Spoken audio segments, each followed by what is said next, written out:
welcome to Let's Bake and Cook Stuff. Today I'm making coconut cake. It has coconut flour, coconut sugar, coconut milk, all kinds of coconut. So we're first starting out with 2 cups of cake flour,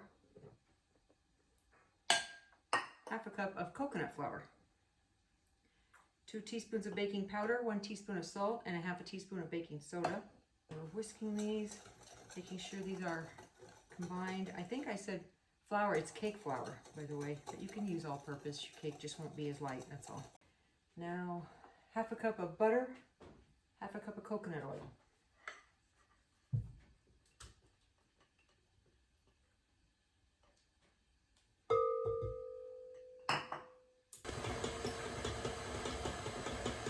Okay, now I'm going to add in 1 cup of sugar and 2/3 of a cup of coconut sugar. Just going to pour it in slowly.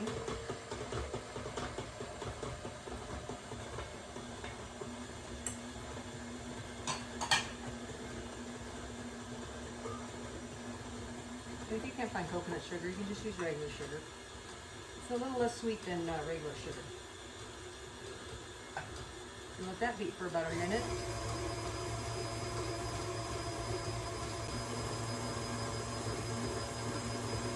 I'm going to turn it down to low and add 6 egg whites.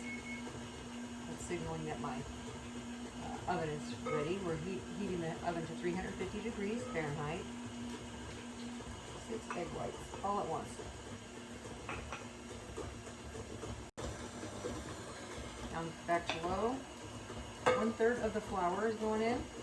Flour mixture. And other things in here besides flour.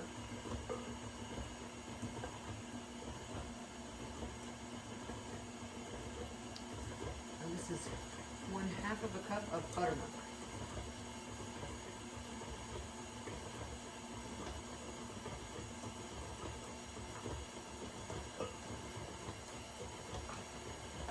Another 1/3 of the flour mixture.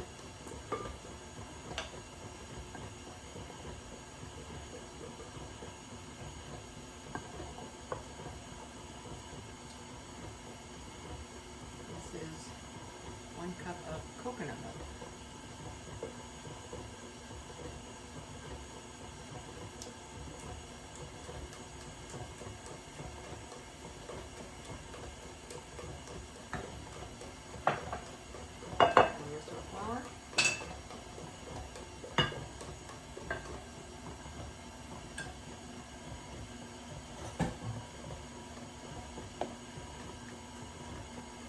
Scrape down the sides and the bottom of the bowl, and we're going to let it mix for just a couple more seconds. After that, then we're going to add the coconut.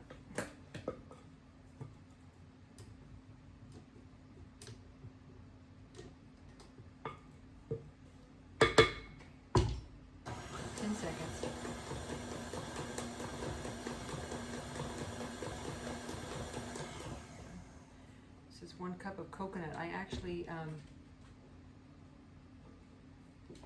ground this up in the food processor a little bit. You can see it's little snowflakes. Okay,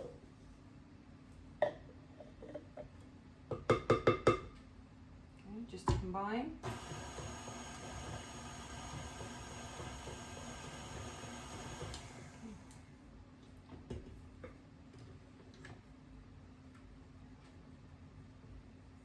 I'm making this in 3 8-inch cake pans, but you can make this in 9-inch cake pan. You can make it in a 9x13. You could make it in a bundt pan.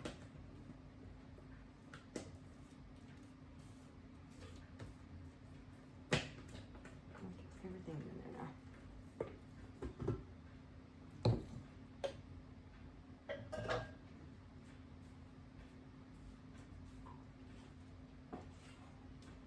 Three 8-inch cake pans, greased and floured.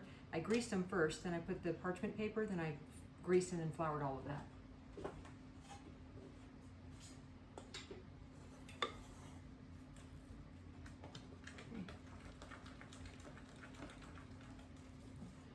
Divide this as you can.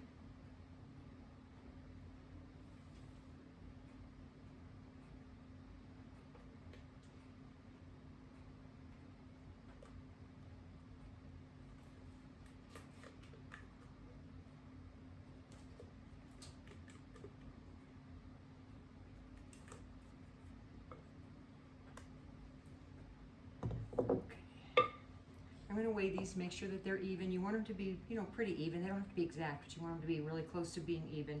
They're going to go in the oven for about 30 minutes. And we'll be back. Okay, hi and welcome back. Now we're doing the frosting of the coconut cake. It's going to be a cream cheese frosting, a cream cheese buttercream, if that makes any sense. I'm putting 2 sticks of butter, that's 1 cup. An 8-ounce package of cream cheese, and these are both room temperature. We gotta beat these up till they're nice and soft.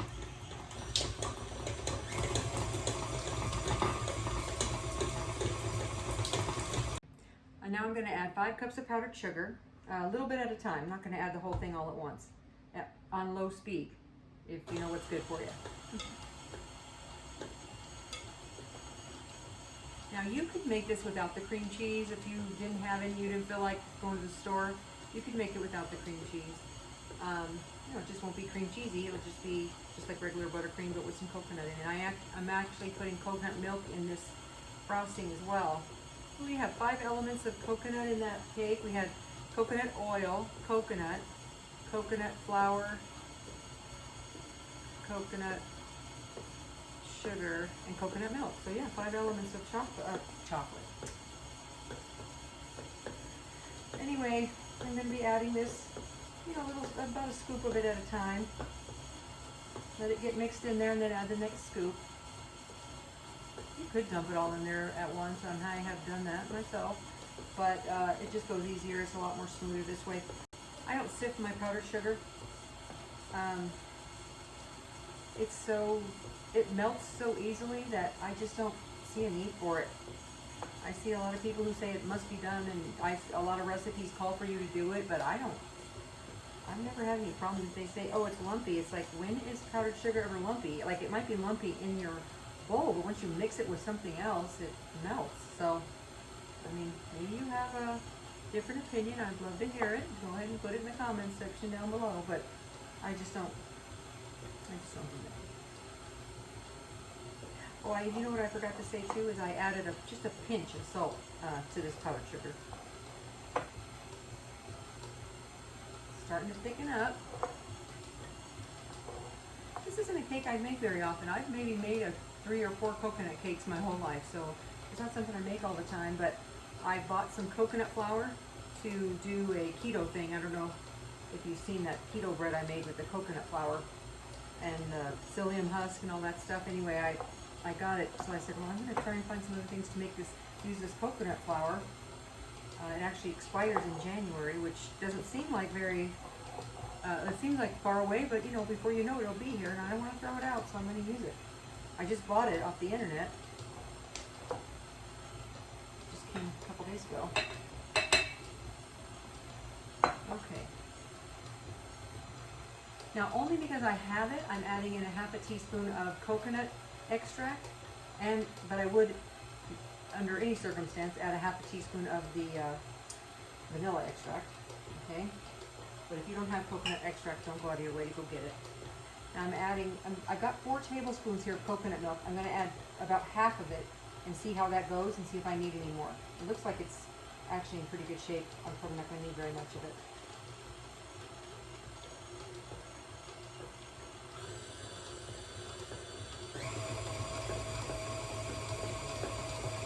This is so good.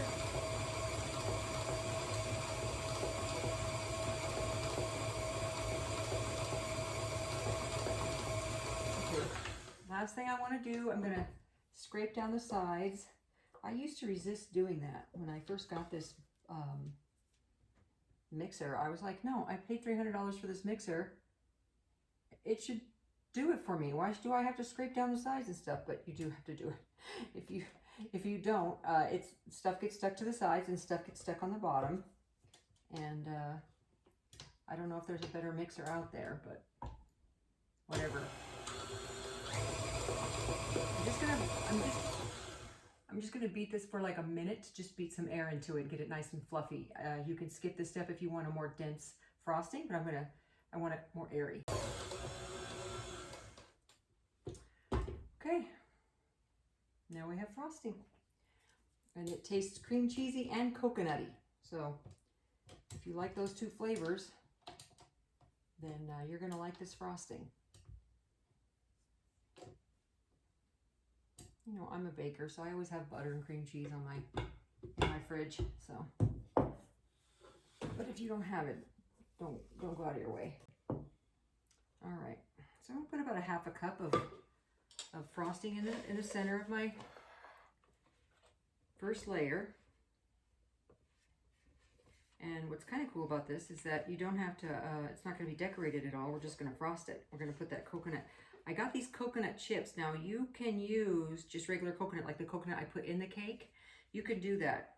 Just use that instead. But I got these coconut chips, so I'm going to try those and see how those work on the cake. I've never tried it, so we'll see how it works. All right, one more layer going on. You could do this as a 9 by 13, and it would taste the same, obviously, but it's just so much more, I don't know, fancier, you know, to have the 3 layers. But you could also make this into cupcakes if you know someone who is having a birthday party or something. And cupcakes are so much easier to serve at a party. Okay, just trying to make sure it's on there straight. Parchment really made it easy for this cake to come out, and I did run a plastic knife around the edge to try and make sure that the edges didn't stick, but you know that bottom's not going to stick because we've got that parchment paper on the bottom there. Right? We know the bottom's not going to stick. Now you want to let this cake cool completely, an hour or 2 wouldn't be too long. You have some errands to run. Go run some errands and come back and then ice your cake. How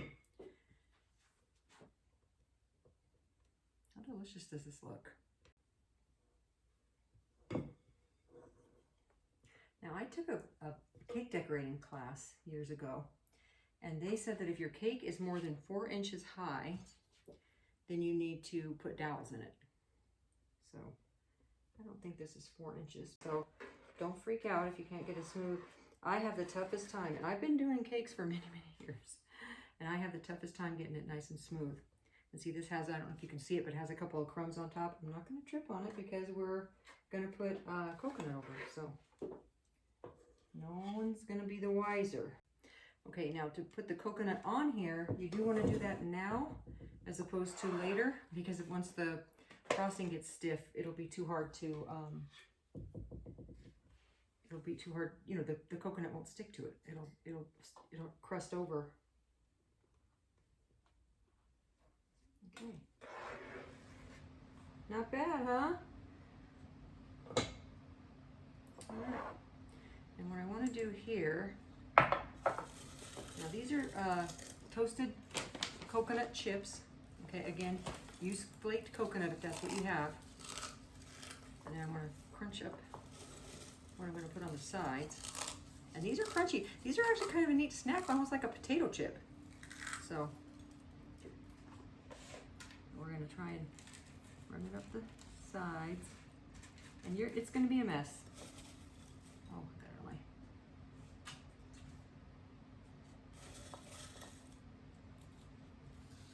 That's part of the fun, right?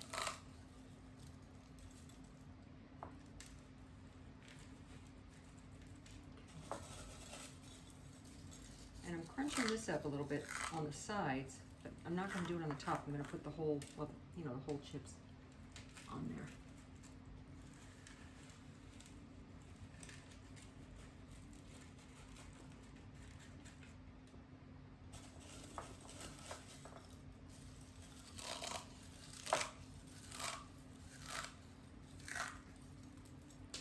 Oops.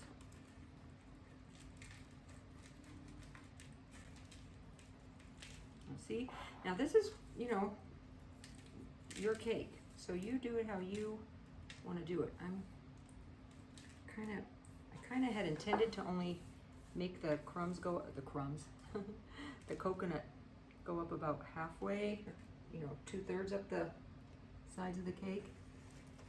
But looks like I unintentionally went most of the way up. So, all right, let's smush these in a little bit. That's a technical baking term, smush. Okay. Oh man, this looks so good.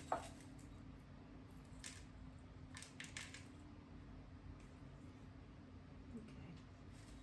And right now what I'm doing is if there's little holes where I touched it too hard with my hand, then I'm gonna go and make sure that that gets filled with some coconut, okay?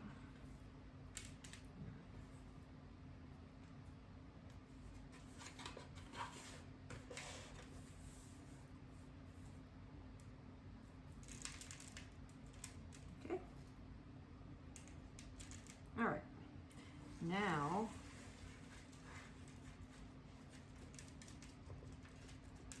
again, no, use flake coconut if you want. I thought this coconut looked good, so I bought it.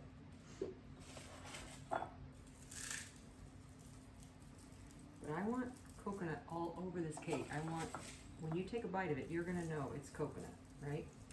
It's got the coconut in the frosting and the coconut in the cake.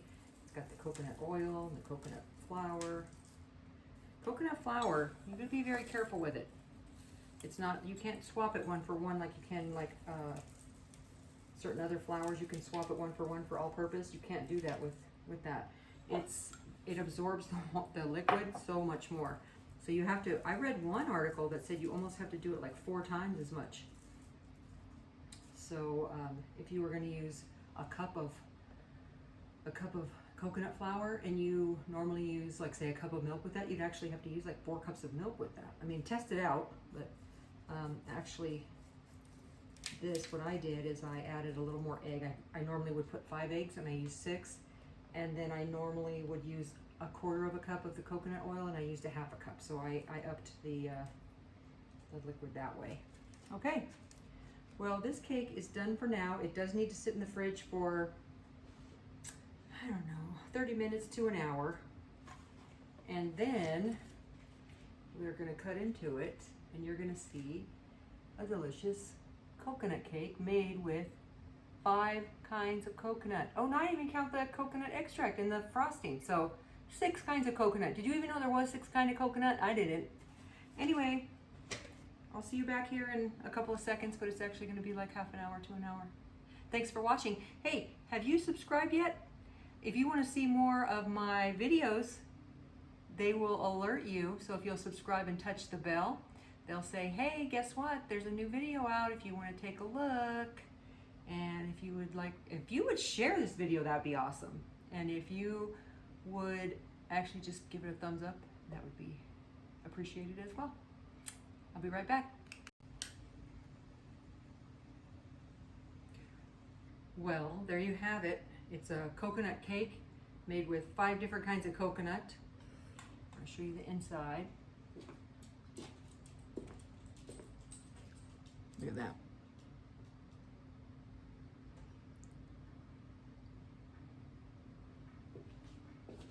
If you like coconut, you're gonna like this cake. Give it a try. Let me know how you like it. Take care.